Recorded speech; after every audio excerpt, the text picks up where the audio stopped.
Qualche secondo dovrebbe andare. Si Io sono a sente? canale 10. Bene. Devi pigiare bene, devi pigiare con garbo. 1, 2, 3. Guarda che luce verde. Perfetto. Ci Noblesse oblige. voleva il La star supporto. televisiva.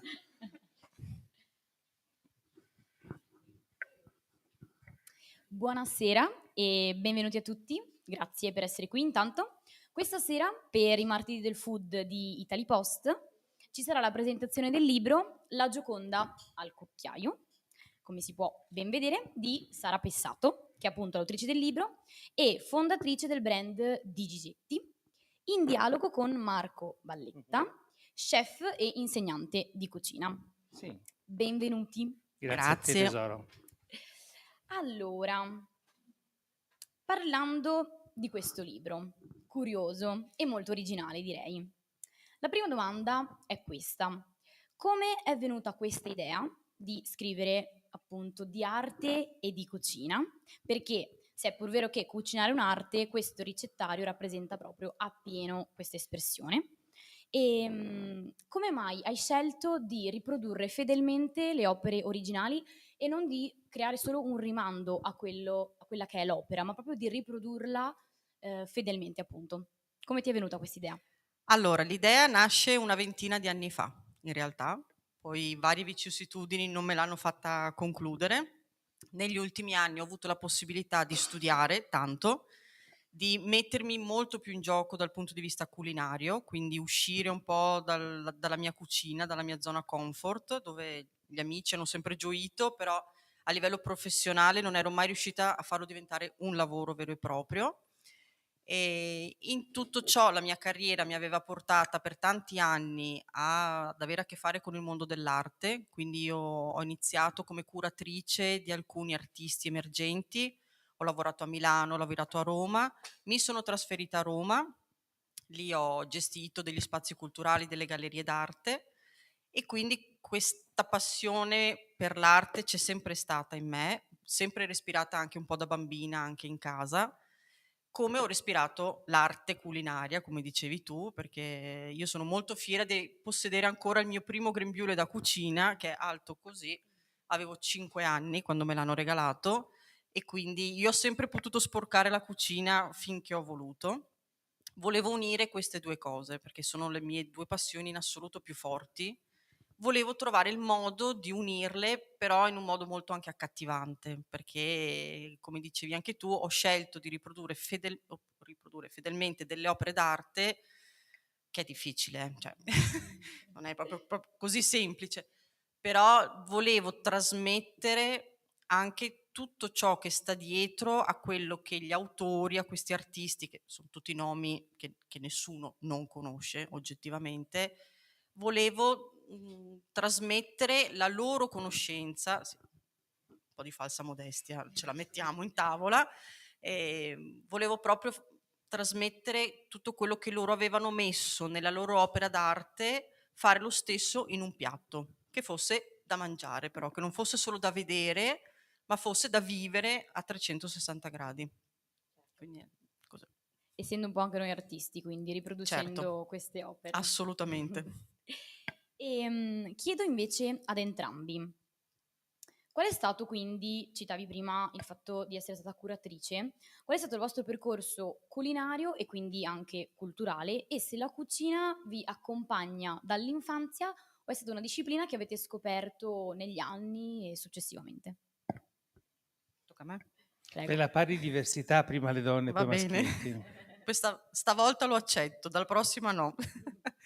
Ma appunto io è da quando sono piccola, piccola che cucino in casa e anche quando non cucinavo tendenzialmente ero nelle cucine, quindi io andavo a casa degli amici, io mi infilavo, andavo dalle mamme, dalle nonne, sempre a caccia di idee, di consigli.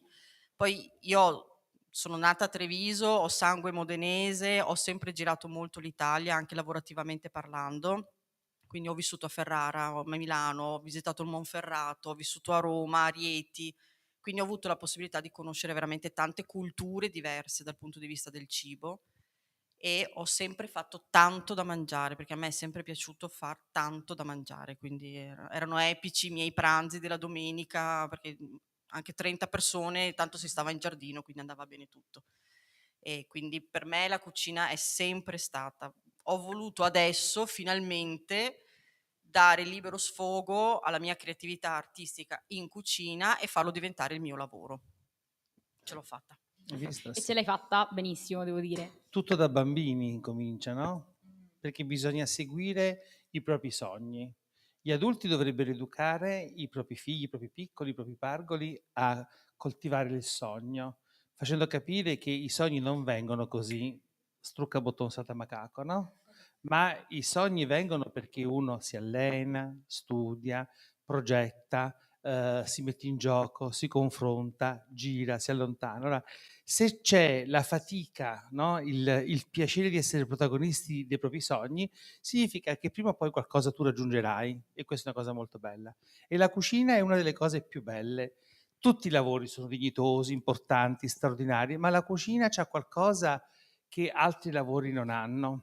Per esempio, il bello effimero della bellezza, no? Cioè, la bellezza, la bontà è buona perché cotto e mangiato e tu immediatamente hai conquistato il palato o il cuore, lo stomaco, i cinque sensi del tuo avventore. E se tu hai sgarrato lì in quel momento sei fregato, perché quando tu hai sbagliato, posso dire un linguaggio moderno, sei fottuto proprio, no? Bene. Allora la cucina diventa, come dice lei, l'occasione per metterti in gioco. Quale altro lavoro ti permette di poter percepire, per esempio, tutti questi colori se non la natura dell'agroalimentare, tutti questi profumi se non l'ortofrutta messo a disposizione? Tutto ciò che ti capita tra le mani, la tua sapienza può trasformarla con attenzione, quindi far diventare ancora più buono un tubero che è insignificante come la patata, ma poi diventa l'alimento più preferito, più mangiato da tutti, da tutte, da chiunque. Perché? Perché è stato cotto sapientemente, poi bollito e fritto e in purè, e schiacciato, e in rosti, e in dolce, in crocchetta e andiamo avanti. Quindi così nasce una passione e te la porti nel tempo. E insieme a questa passione per la cucina c'è anche una passione per la morbidezza e la rotondità. In questo lei è stata brava. Posso svelare il segreto? Sì. Posso? Fabian. Perché lei, oltre ad essere passionaria, no, sognatrice, poi ha avuto anche la possibilità di non farsi fagocitare da una rotondità molto morbida, perché poi si è rimessa anche a dieta, una sana alimentazione, un movimento. Ha perso, ha perso 50 kg.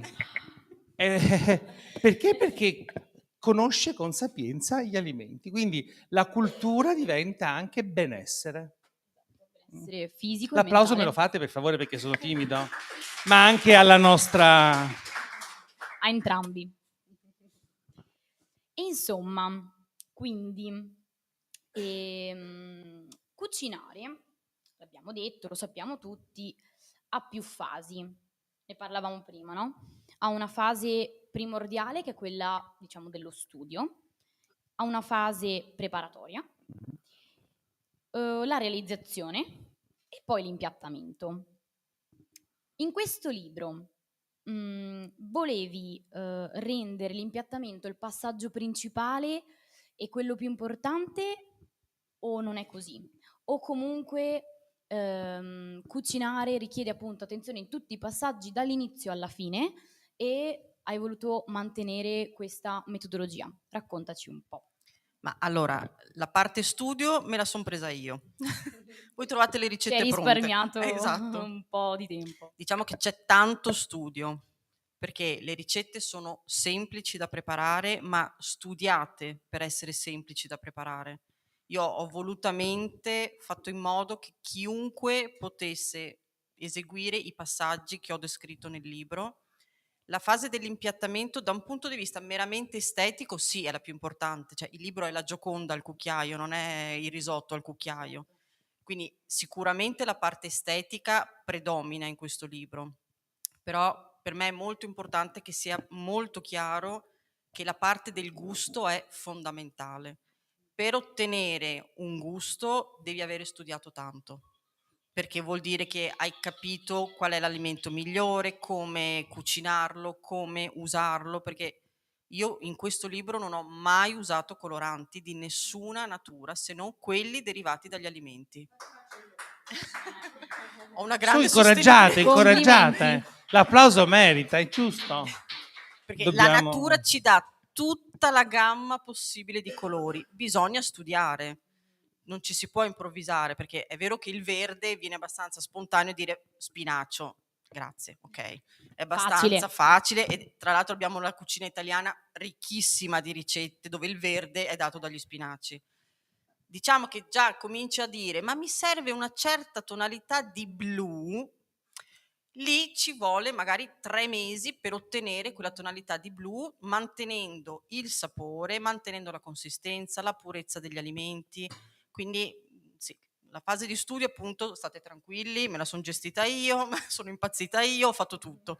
Però qui è molto importante la preparazione, è molto importante l'impiattamento, ma secondo me è molto importante anche la passione, perché le ricette sono semplici, però uno deve aver voglia di andare un attimo oltre al vitello tonnato, per capirci, e dire ok, questo vitello tonnato io adesso te lo trasformo nella Gioconda, che sembra una follia, un po' lo è, però uno lo può fare, devi avere un po' l'ottica di visualizzare al di là dell'ingrediente fine a se stesso, vederlo come un tuo strumento di pittura alla fine, perché qua ho dipinto io con gli alimenti. Certo.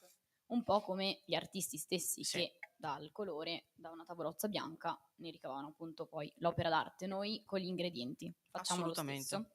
E quindi, rimanendo appunto su questo, noi conosciamo la cucina tradizionale che solitamente punta più al gusto che all'estetica, perché noi tutti siamo andati a mangiare nelle trattorie, insomma, e quindi diciamo ci servono il piatto che sicuramente brutto non è, però ha un impiattamento insomma molto molto semplice.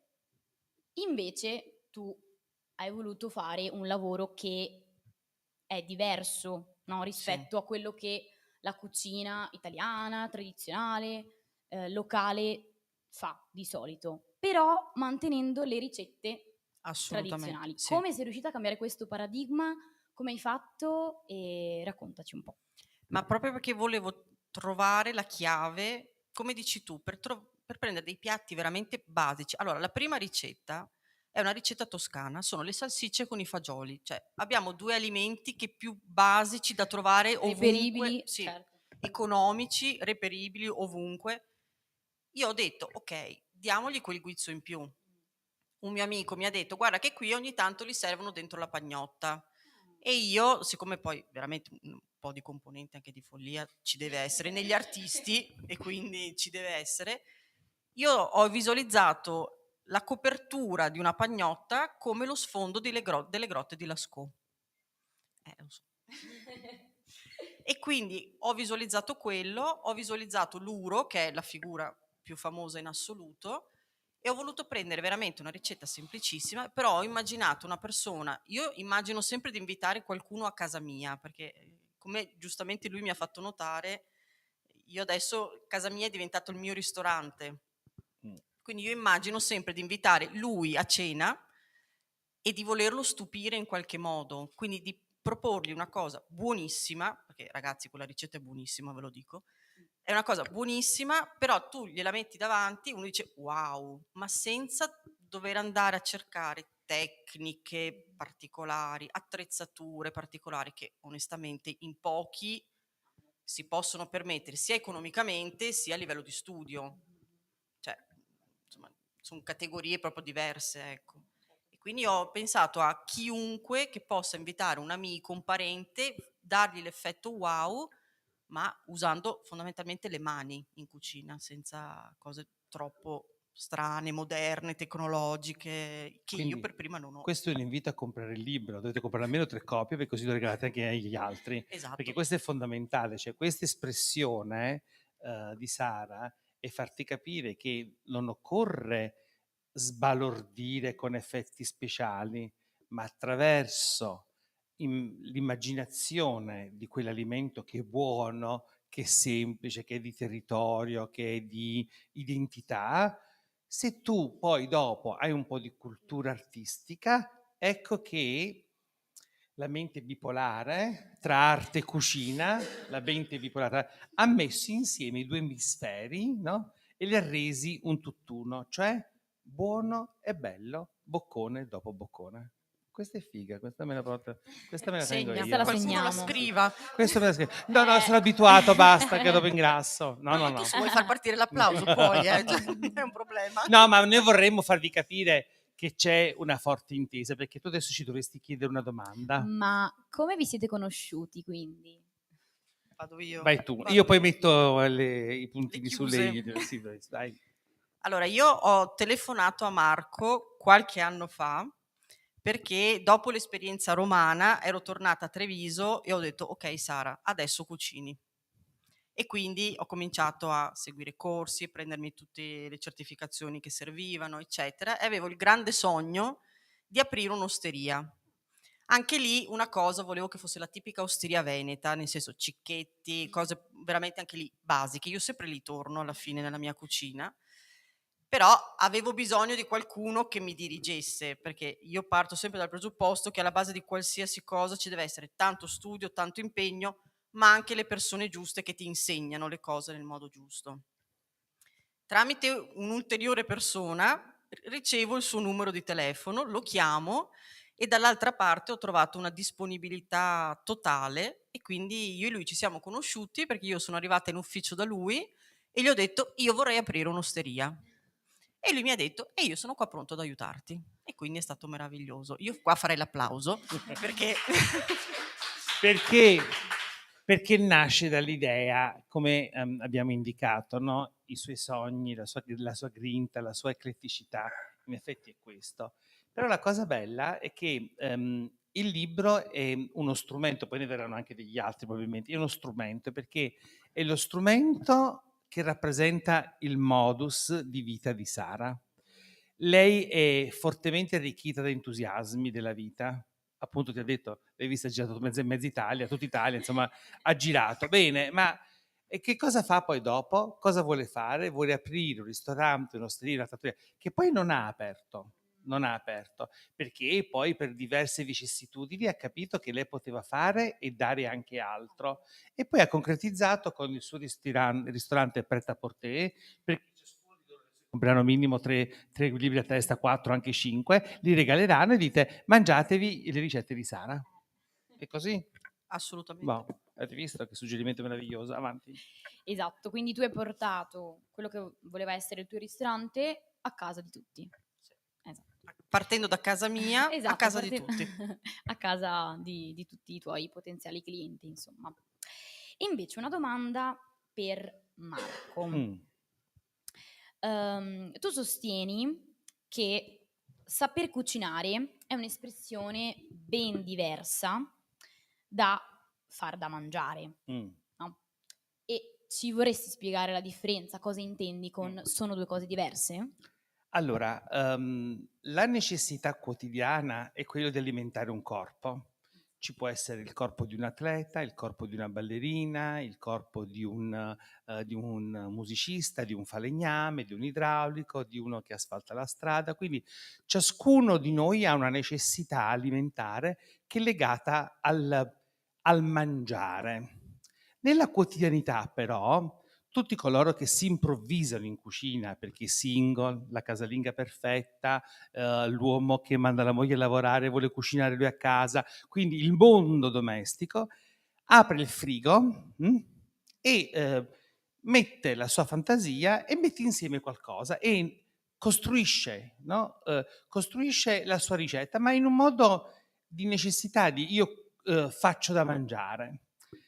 Purtroppo molti di questi, e non me ne voglia magari qualcuno che è al di là, perché io questo ha creato questa polemica, questo articolo qualche anno fa, molti di queste persone che fanno da mangiare non sono addentro e non sono coscienti del titolo famoso del libro di Pellegrino Artusi che diceva la scienza in cucina è l'arte di mangiar bene. Attenzione.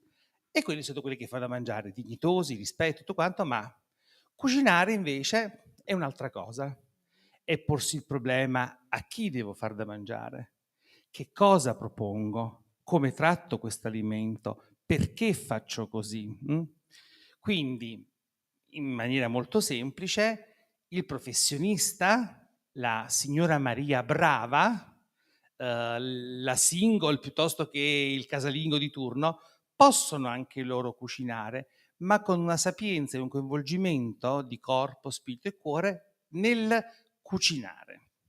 Allora c'è una grossa differenza. Allora io adesso scherzo perché qua c'è qualcuno che conosco da qualche anno. Quando io insegnavo in cucina e la prima cosa che sostenevo ai ragazzi quando facevano un'operazione maldestra o perché non erano connessi, no? Dicevo sempre: ecco qua, ti si deve fare la casalinga, ecco qua, vedete? E loro non capivano. Poi dopo, quando hanno dovuto riflettere, perché hanno dovuto pesare, usare un senso di dimensione e non solo fare anche dei calcoli di rapporti, volumi, eccetera, hanno capito, no, la necessità. Quindi non per offendere la casalinga, eccetera, ma era un approccio alla cucina. Io detesto quando vedo che c'è una esasperazione alla definizione di un piatto studiato quando quel piatto presentato è poco compreso dal commensale. Non dico nulla più. Però non voglio essere cattivo e non polemico. Perché? Perché in effetti quello che ci unisce, noi non ci siamo mai frequentati tutti i giorni, noi abbiamo avuto un'intesa, non si sa come mai, sai quelle cose che nascono nella vita. Feeling immediato. Probabilmente, questo è vero, io non la conosco, cioè non la frequento tutti i giorni, non ci sentiamo quasi mai, ci sentiamo proprio a spot, ma c'è un'affinità elettiva che ci, non so, due vite parallele che si uniscono, no? Per una cosa, il vivere con passione. Il vivere non solo sporcandosi le mani, ma coinvolgere cuore, testa, corpo. E, ci sono queste cose ed è capitato e io sono qui a sostenere lei con il suo libro, perché è un libro divertente, è piacevole, è colto, si può leggere ovunque, perché se tu non sei in cucina e sei sul divano, questo lo puoi leggere. Se sei sulla sdraia, se sei in bordo piscina, se sei nel giardino, se che e tu non si leggerai e vuoi sapere chi era quello che ha fatto l'urlo, lo trovi qua. Esatto, perché definirlo ricettario è proprio riduttivo. È una guida culinaria e artistica, senza dubbio. Mi riaggancio al discorso che stavamo appunto facendo poc'anzi e vi chiedo, quindi una domanda per entrambi, è questa. Voi utilizzate un approccio in cucina che è tecnico, preciso, specifico, scientifico, no? Quasi possiamo definirlo. Quindi, secondo voi, la cucina non è improvvisazione? Perché molti cuochi, molti chef aggiungono un tocco improvvisato ai loro piatti. Invece per voi è così o non è così? Raccontatemi. Ma io credo che l'improvvisazione possa derivare solo da una grandissima sapienza alle spalle. È vero che ci sono grandi chef che ti arrivano lì, tac, ti aggiungono un pizzico di una cosa e ti svoltano il piatto. Per arrivare a quello vuol dire che hanno studiato tanto, che hanno provato tanto, poi tu magari vedi che hanno aggiunto così. In realtà magari è 2 anni che lavorano a un piatto, perché c'è anche chi lavora per anni a un piatto, quindi secondo me se uno vuole improvvisare, è la differenza che diceva anche lui. Tutti possono far da mangiare, perché ognuno di noi mangia, adesso diciamolo. Sono pochi quelli che non sanno neanche farsi un riso bollito, ecco. Certo. Però riuscire a improvvisare vuol dire che hai alla base comunque tanta conoscenza. Allora lì sì ti puoi permettere di aprire il frigorifero e di creare un piatto memorabile con 3 ingredienti. Se ci riesci vuol dire che sai cosa fare, come trattarli, come tagliarli, come cucinarli, come lavarli, cioè hai studiato. Cioè, per me la cucina è passione, è istinto perché uno deve averla dentro cucina, però alla base ci deve essere sempre tanto studio, non solo delle ricette, Per me lo studio significa prendersi i manuali di cucina. Cioè io il Pellegrino Artusi, che anche lui citava, io me lo leggo come libro di narrativa, perché al di là del leggere la ricetta, che poi in certi casi neanche capisci, devi leggere la poesia che sta dietro la ricetta, il modo in cui lui ti spiega come trattare un alimento, è quello che è importante, perché nel momento in cui tu sai, hai una carota poverina là sola e sconsolata nel frigo, ci puoi fare tante cose, ma devi sapere come farlo, inclusi gli scarti, che così ho l'aggancio. Però nel senso che in cucina è importante anche quello, una consapevolezza del fatto che gli alimenti si possono usare in talmente tanti modi che anche quello che può sembrare un banalissimo scarto in realtà diventa veramente una leccornia. Quindi ci vuole tanta conoscenza. E allora lì ti puoi permettere di improvvisare, di fare qualsiasi cosa. Però Però solo a quel punto lì, solo a quel livello lì, insomma. sì, cioè secondo me sì. Sì, io sono d'accordo, però questa improvvisazione ha una logica definita da te, studio, attenzione, cura, no? Quindi io quello che forse oggi, negli ultimi 20 anni, la cucina è diventata probabilmente spettacolarizzazione del fatto gastronomico, del fatto culinario, perché è innegabile. Tu prima citavi l'affermazione, no, della cucina tradizionale, dove il piatto di tagliatelle alla bolognese sono semplici, sempre di più per oggi, anche da Maria Launta, da Bevi il Guercio, da Toni lo Sporco, per citare alcuni nomi di sedizione culinaria veneta, li mettono bene, lo impiattano bene, cercano di metterli perché sono inforchettati dentro al famoso mestolo, piuttosto che avere il forchettone lungo. Quindi c'è un'attenzione. Quello che probabilmente la cucina si è prestata, o qualcuno ha solleticato questo, è la spettacolarizzazione, che non è il rappresentare un vitello tonnato così, ma è quello di dire io ti devo colpire. Poi non so se a volte si pensa che quello spettacolo è appetibile. A volte abbiamo visto delle cose strepitose dal punto di vista spettacolare, ma immangiabili, no? Oppure irriconoscibili. Mi viene in mente di un famoso ristoratore stellato che fece una sua performance gastronomica di un dessert dove io devo sentire il profumo di questa crema al tabacco, eccetera. Però nel vissuto di uno che non ha mai sentito il tabacco, che non ha mai percepito il tabacco,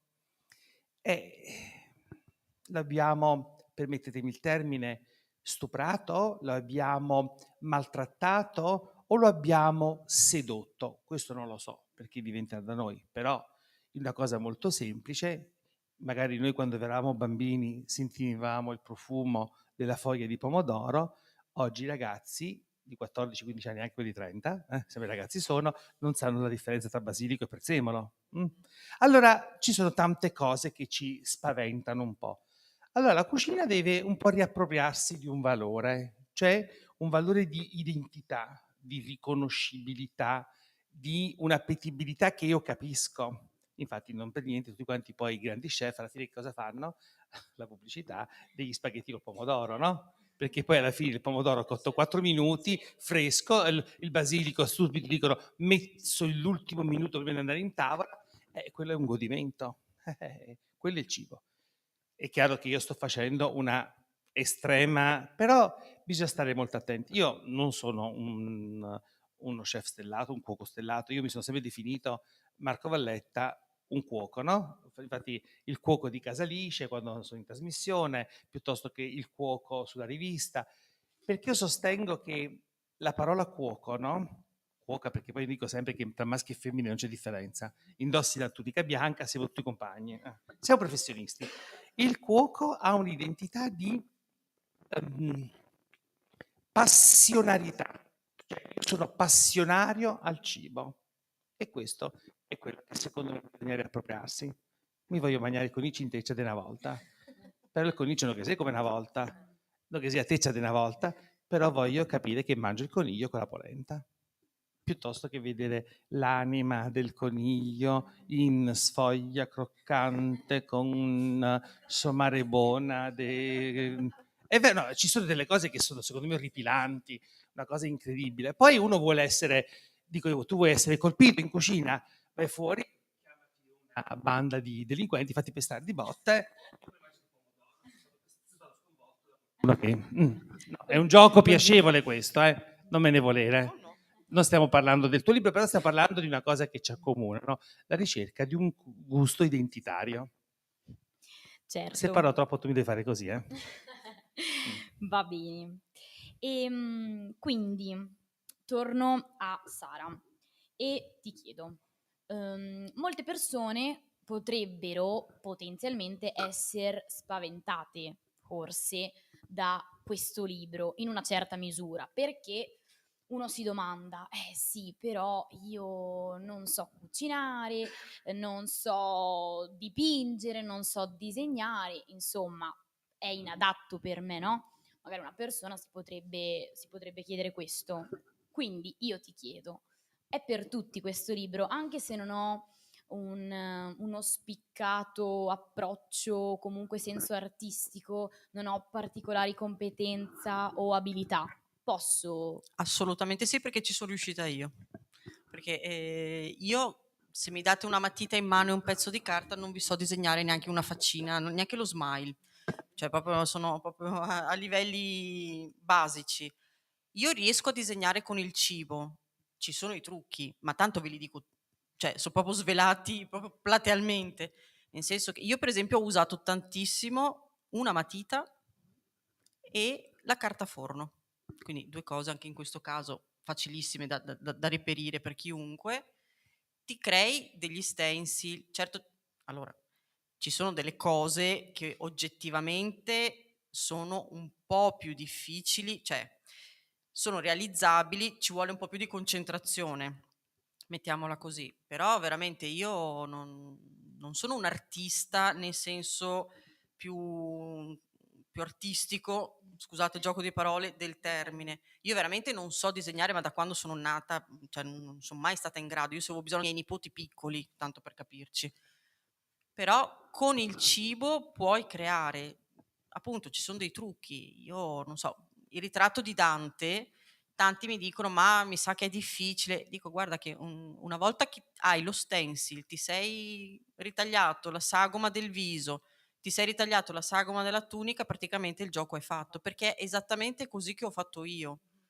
Poi per la Gioconda ci vuole un po' più di impegno, cioè diciamolo. Ma, per esempio l'opera di Fontana, che può sembrare semplicissima e in realtà lo è, nel senso che la resa finale oggettivamente sono 3 benedetti tagli, anziché su una tela, su una gelatina. Però c'è, tutta una componente di ideazione, di strati, quindi anche lì ho voluto comunque ricreare appunto quello che l'artista voleva trasmettere. Io ho voluto tener fede anche ai messaggi da parte degli artisti. Però veramente, cioè nessuno abbia timore. Io sto già tra l'altro cominciando a ricevere le foto di chi ha provato a fare i piatti con dei meravigliosi risultati, perché adesso le sto raccogliendo tutte e prima o poi mi deciderò anche a pubblicarle. Però tanti mi dicono: "Guarda, effettivamente ci ho provato, effettivamente con l'idea della carta forno Ci sono sono riuscita". riuscito. Sì, Che ed è tutto svelato veramente, non è tengo tutto segreti. spiegato passo passo, ci sono i passaggi, Sì, sì, sì, c'è appunto. tutto, c'è Hai tutto. voluto proprio.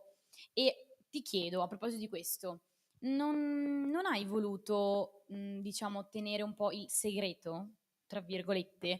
Di solito, no, certi chef, certi cuochi si tengono certe ricette, Te le oppure fanno pagare tanto. Oppure te le fanno pagare oppure te tanto. le fanno pagare tanto. Esatto, cioè se te le svelano, non può essere a pochi euro, no, quindi tu non sei stata, diciamo, gelosa, non hai voluto custodire così segretamente certi tuoi trucchetti, che comunque hai capito, imparato e studiato con tanto impegno, tanta dedizione e tanto tempo soprattutto. Non hai questa No, cosa? No. perché per me la cucina è una cosa assolutamente da condividere. Per me, cioè, finché mi faccio da mangiare in casa io da sola, cioè, è abbastanza fine a se stesso, ecco. A me piaceva l'idea di condividere. In quel libro c'è tanto di me, ci sono aneddoti proprio anche sulla mia vita privata, su come sono arrivata per esempio a ideare certi piatti, io ve l'ho proprio detto come li ho ideati, ma sono cose che uno le legge e dice ma questa da dove arriva? Ma in realtà per me è proprio una cosa da fare in gruppo. Nel senso che è bello cucinare insieme, è bello condividere. Io ho delle ricette di casa mia che non escono dai miei ricettari, cioè ve lo dico. Però sono magari ricette della bisnonna, lì c'è tutta una componente affettiva. Se uno deve scrivere, deve decidere di mettersi in gioco e scrivere un libro di ricette, secondo me o mette se stesso, anche una parte veramente di affetto, di cuore, di famiglia, di cucina, nel senso proprio di cucina della nonna, se no fai a meno. Cioè avrei fatto un libro sulla storia dell'arte, capito? Invece se devi fare un libro di cucina ci devi mettere del tuo, se no fai il ricettario, come ce ne sono tanti, perché non è che manchino i ricettari in No, ce ne Italia. sono tanti, ma poi c'è una cosa molto bella. Il bacio. E uno, secondo me, è diventato simbolo, è stato, credo che sia custodito a Milano, vero? A Brera, se Brera. non sbaglio. E di fatto è uno forse dei quadri più passionari, più belli, più di emozione, tutti si identificano, anche potremmo dire avanguardista, perché tu qua non capisci, no? Neanche l'identità delle due persone, quindi protagonista è questo aggrovigliamento passionale di chi si ama, di chi si vuole bene, di chi si saluta, di chi si vuole far perdonare, cioè tantissime cose. Benissimo. Aspetta che te conto. Allora, Raccontaci. lo sfondo è praticamente neutro, no? E ci sono degli ingredienti in questo piatto: l'uovo a fortaia, la frittata. La frittata è diventata nelle mani della nostra lady chef, no? Della nostra signora dell'arte, no? È diventata questo bacio. Ora immaginatevi che lei voglia conquistare me a cena, mi vuole rappresentare questo piatto, deve fare una frittata. Sentite qua. Il piatto inoltre, allora se penso ad un alimento semplice da reperire che al tempo stesso permetta infinite modalità di utilizzo, mi viene subito in mente l'ovo o i vovi a Treviso, poi a Padova come si chiama i vovi? Ovi, ecco, benissimo. Quindi abbiamo capito che poi che siano montati, sbattuti in fortaia, all'occhio di bue, qui però sono uova. Così ho deciso che questo secondo sarà composto da vari elementi, tutti riconducibili a lui. Sperimenteremo insieme diverse modalità di cucinare le uova e di colorare le uova. Quindi le uova sono amabilmente mescolate. Di che colore viene la fortaia con i spinaci? Di che colore viene la fortaia con i funghi? E la fortaia con i buscandoli? E la fruttata col formaggio? La fruttata dei segue? Quindi nel patrimonio suo, perché proviene dalla nonna, eccetera, lei giustamente ha associato una cosa molto bella, la frittata, ci mette un po' di arte, un po' di conoscenza, un po' di tecnica, un po' di gioco erotico, perché bisogna dirlo, e diventa un piatto. E poi ancora la semplice frittata, che poi ci sono un po' di albumi montati, e poi c'è una crema soffice di uovo sodo, perché questo piatto non deve avere la dimensione spiaccicata di una tela, ma deve avere la sua dimensione, no? Ora la prospettiva, ma lei è capace di farlo, io non sono buono a fare niente, però comunque cosa ha fatto. E poi dopo, per dare questa cosa divertente di questo drappo, di questo vezzo, di questa gonna, la crepe, una frittata diversa, di tradizione, diciamo così, d'Oltralpe, però tecnicamente è fatta così. Signori, il libro va comprato per questo, perché anche se uno non metterà in pratica queste ricette, ma solo il fatto di leggere, incuriosirsi e capire che la copia gastronomica rispetto all'opera vera, il passo è breve, c'è un'identità subito, perché io quando ho visto questo quadro mi sono così colpito e io pensavo che fosse l'originale questo, poi ho girato la pagina e ho visto, quindi brava, ma finisco, poi dopo non parlo Certo. più. Voglio dirvi solo una cosa, l'ho detto anche l'altra volta, lo dirò sempre.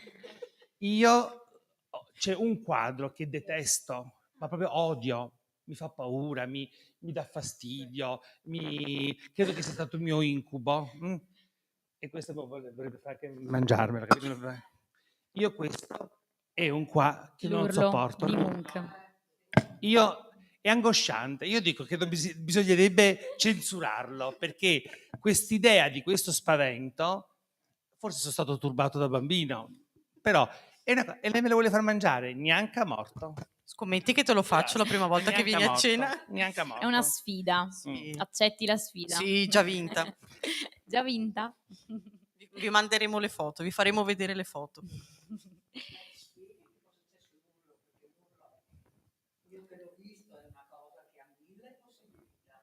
Allora, l'urlo...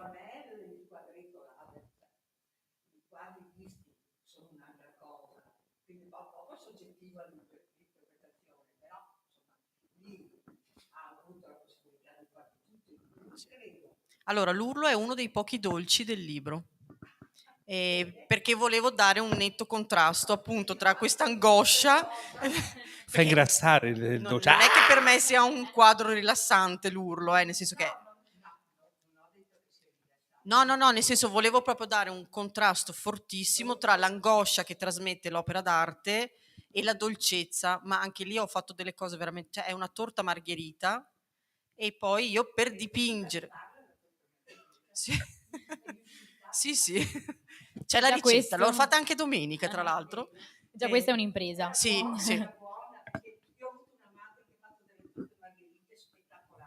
Ecco, Un amante? una madre. Ah, chiedo scusa, ho capito Una un amante. madre. Chiedo scusa, non ho capito niente. Insomma, Beh, chiedo in scusa. caso si era scelta bene No, ho l'amante detto- comunque perché... No, ho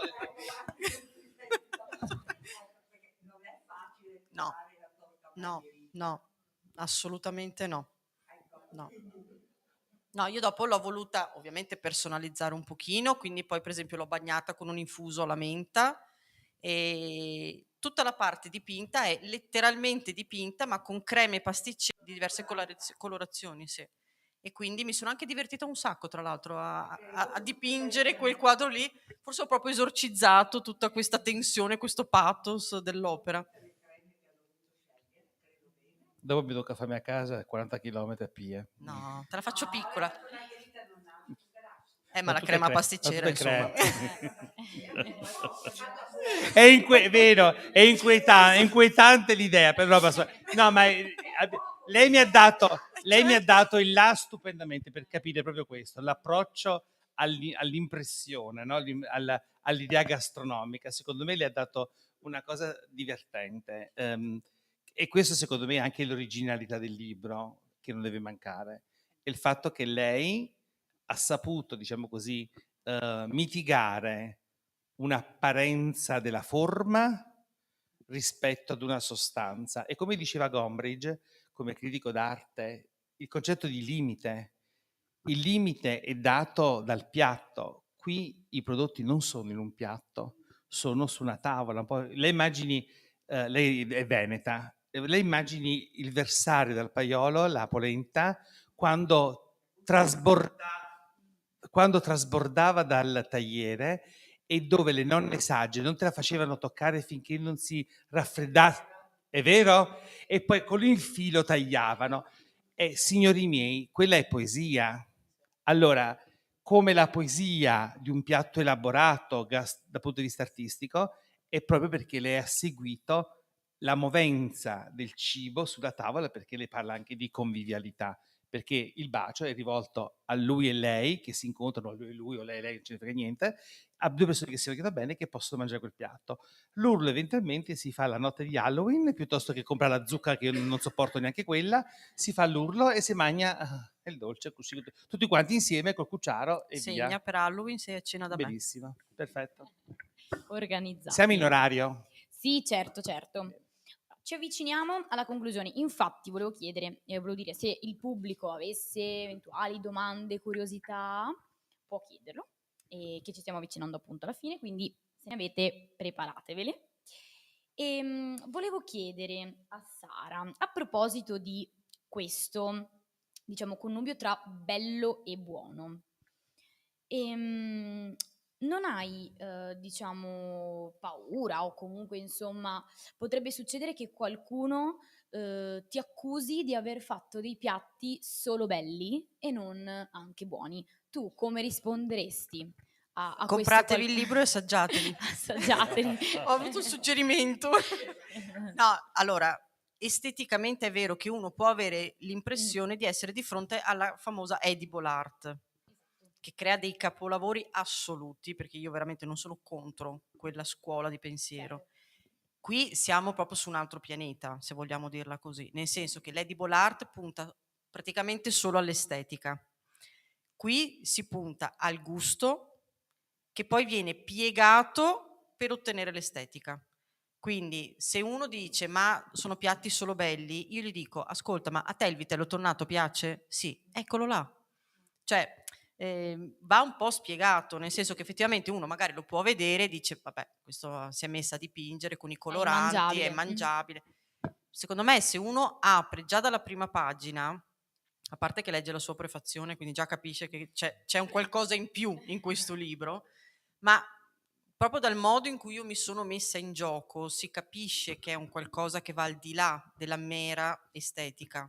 C'è appunto, se tu guardi, ci sono le foto degli alimenti. La prima foto è quella di una pentola di cavolo cappuccio viola, cioè io ti faccio capire che io ho usato gli Eccola qua. alimenti, non ho preso la boccetta di colorante, la polvere di colorante, che ce ne sono 1000, per carità, ribadisco, sono due scuole di pensiero diverse.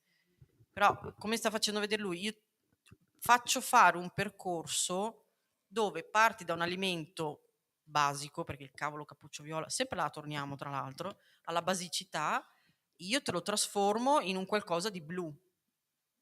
E non è magia, non è solo estetica, lì c'è anche il gusto, perché a me lì serve anche il gusto del cavolo cappuccio viola, quindi si va oltre. Bisogna comprare il libro, seguirmi sui social e capire che alla base di tutta quella che è la mia idea di cucina c'è il gusto. Poi c'è tutto il resto. Cioè la mia è una cucina creativa, però è cucina creativa, non è creatività in cucina. Sono due cose diverse, Sì. sicuramente. Se E quindi volete fare qualche domanda, io faccio la valletta di turno, vengo col microfono. Hai vuoi una domanda? Vengo io. Ah, c'è tu la valletta, eh. C'è la valletta, l'altra valletta. ce Ce l'abbiamo, la l'abbiamo, valletta benissimo. ufficiale. Quindi volevo chiedervi, voi pensate che cucinare sia elaborare, quindi qualcosa di complesso, di studiato, e non possa essere qualcosa di semplice, oppure ci deve essere la semplicità in cucina? Perché solitamente il pensiero comune è quello che più è difficile, più è complesso, più è elaborato, più è stato, insomma, sì, studiato, ricercato, eccetera, più è degno di nota. Se invece è semplice, se si parte da un ingrediente come il cavolo cappuccio, come i peperoni, cioè, semplice diventa banale. Voi come rispondete a chi la pensa così? Io rispondo prima io, però io faccio una provocazione a lei. Allora, visto che siamo nel mondo della citazione, Ratatouille rappresenta lo sconvolgimento di quello che è la fuffa della cucina spettacolo televisiva. Perché? Perché il critico tremendo, detestato, piange davanti a Caponata, che poi sia la cianfrotta calabrese piuttosto che la peperonata. Ma è perché, se ben ricordate, il dettaglio è il ricordo della Dell'infanzia. mamma, di casa. Allora, se non dobbiamo imparare da un topo questo, no? Ma è una riflessione. Io credo che adesso c'è la Daniela che conosco da qualche decennio, da qualche lustro. E lei è un'appassionata di cucina, una professionista, ma a suo modo è una passionaria anche lei. Cos'è che accomuna le persone che vivono la cucina con passione? Il cuore. Ora non è un gioco di parole questo, perché non è che tu dici ma il cuore, la testa, perché la scienza cosa ha a che fare? No, la cucina ha una cosa, è il coinvolgimento dei 5 sensi.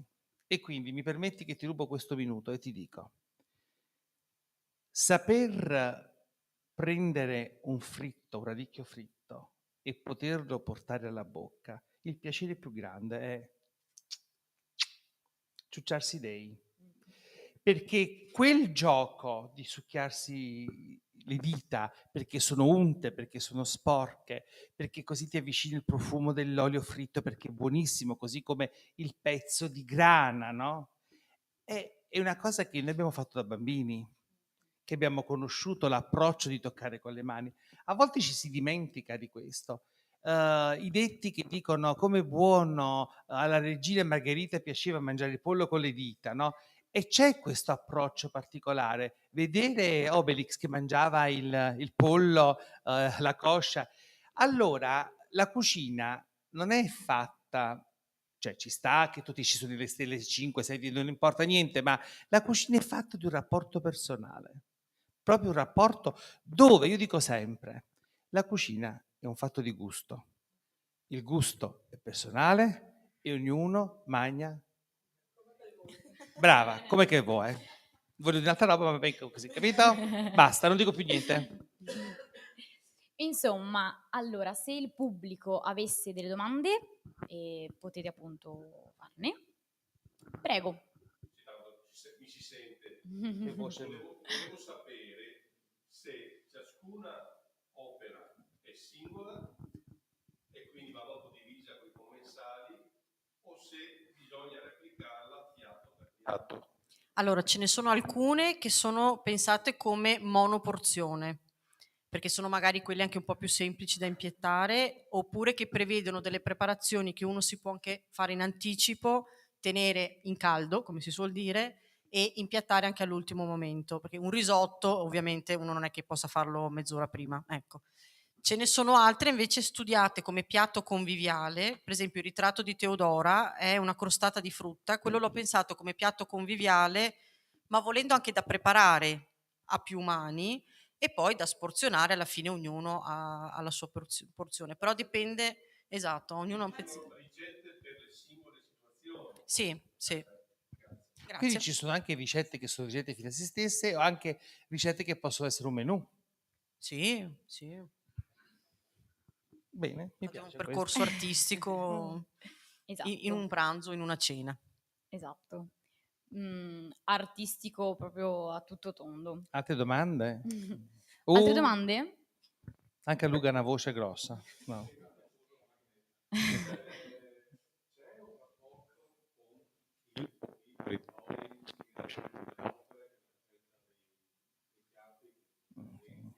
Eccetera. Non così stretto, nel senso che ho voluto uscire un po' dai canoni delle cucine regionali, locali, per cui ho preferito magari valorizzare comunque piatti locali, prodotti locali, quindi se faccio una ricetta che è palesemente toscana, per esempio, uso prodotti toscani. Non ho voluto fare l'abbinamento con le opere d'arte, primo perché alcune sono straniere e quindi io invece sono molto legata alla cucina italiana, cioè proprio molto legata, forse troppo, però per me come è proprio la frase più banale del mondo è che in Italia si mangia meglio che nel resto del mondo, io la sposo proprio in pieno questa cosa qui. Quindi non ho voluto appunto legare, perché sennò per esempio l'Urlo di Munch non avrei mai potuto fare una torta margherita, per capirci. Ho preferito seguire veramente solo un estro artistico e creativo e guardare i colori e guardando i colori di una determinata opera pensare a che tipo di ingrediente avrebbe potuto darmi quel colore lì. Faccio un esempio che è molto divertente. Per creare la maschera di Tutankhamon, che uno dice te sei matta che ti metti a fare la maschera di Tutankhamon, e io confermo tra l'altro, l'idea mi è nata perché era una sera d'estate, ero in vacanza in montagna con i miei nipoti, ci stavamo addormentando tutti sul divano guardando una replica di uno di tutti questi programmi di pasticceria, si è visto in primissimo piano un caramello. Io mi sono girata verso i miei nipoti, li ho guardati e ho detto, cioè, questo diventa la maschera di Tutankhamon. Ho creato il panico perché mi hanno detto te sei matta completa proprio, ma ormai se la sono messa via. Però lì è stato divertente il gioco anche con loro di pensare, allora ok, la maschera, la parte dorata sarà il caramello, come facciamo il rosso, come facciamo il blu, come facciamo il turchese, come facciamo il verde, pensare ai gusti che mi servivano. Avrei dovuto fare un piatto egiziano e probabilmente la resa non mi sarebbe stata uguale se avessi dovuto invece tener fede più a dei prodotti meramente locali, insomma. Hai adottato la strategia del chilometro giusto. Andava Sì. bene anche l'ananas. Basta che venga in aereo e non in nave. Sì, E però deve costare 10 euro. esatto. Non può costare 2,50 €. No. Quindi chilometro giusto. Un chilometro giusto. Ci sono altre domande? Abbiamo altre domande? Minuto giusto. Bene. Precisi. E allora faccio io un'ultima domanda, Mhm. che è la seguente. Hai intenzione di ehm, fare appunto, di scrivere altre pubblicazioni, altri testi, altri libri diversi o magari simili a questo? Ce ne sono 8 in cantiere, Ah, tutti completamente diversi, Diversi. nel senso che non c'entreranno nulla Nulla. con l'arte in senso pittorico, c'entreranno con altre forme d'arte Mhm. e con altri mondi culinari diversi rispetto al mio. Mhm. Voglio proprio mettermi in gioco, quindi stupirvi non solo con le ricette, ma proprio a seguirmi anche nelle diverse pubblicazioni, capire un attimino appunto come questa cucina creativa, che è proprio il marchio del brand, come può sposare, abbracciare, incontrare veramente tante forme culturali diverse, che quindi può essere il mondo della musica, può essere il mondo del teatro, del cinema, può essere, cioè la cucina può spaziare a 360 gradi, non ha limiti la cucina, non ne ha. Ed è sempre un modo per unire, per come la vedo io. E quindi ben venga se io riesco a unire la mia cucina creativa, per esempio, ai 50 anni di The Dark Side of the Moon dei Pink Floyd. E ce l'ho fatta, ragazzi, ve lo dico, ce l'ho fatta. Ambizioso, ma Ci sono riuscita. riuscito. Mi sa che ci toccherà invecchiare con lei, perché 8 libri, manco 8 anni, se vedevo tra 8 anni, ogni anno.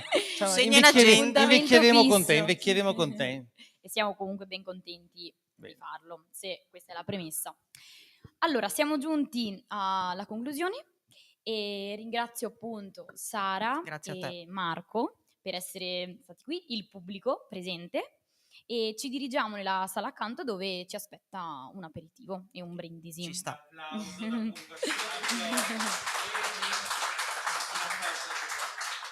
Grazie, grazie a tutti. Mai.